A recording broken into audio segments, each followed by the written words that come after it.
What's going on? Caleb Graham here, the Deconstructed Trucker. I want to talk briefly about how narrow the Bible is in terms of salvation and who's actually getting into this thing.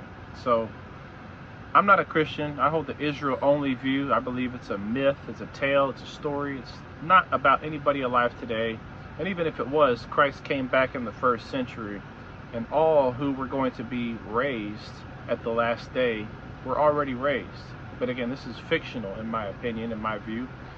And full preterism doesn't work because, yes, they get the timing right, but they can't explain what the heck happened, to the living saints, when Christ supposedly came back, and why evil perpetuates forever.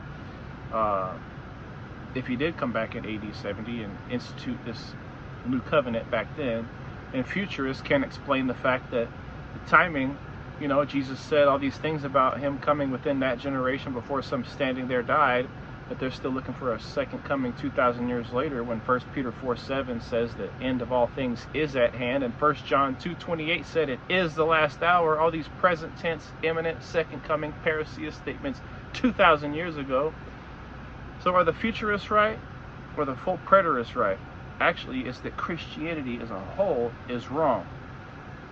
Now, Romans 9 says, not all Israel are of Israel. The Bible also says in Paul, I think it's Galatians, where he says the true Israel of God. So there's this true Israel of God, and there is this statement in Romans 9 where it says, not all Israel are of Israel. In other words, there's this true Israel. There's this group that's going to get in, right? At the end of the Bible, in Revelation, we see the remnant being taken from the 12 tribes of Israel. So it's like 12,000 from this tribe, 12,000 from this tribe, 12,000 from this tribe. So the idea is a remnant.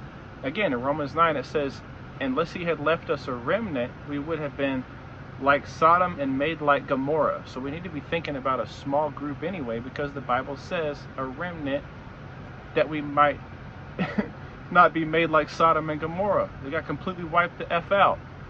Right? So, I mean, at the end of the day, you weren't considered a child of promise just because you were a seed of Abraham biologically, although that was a prerequisite.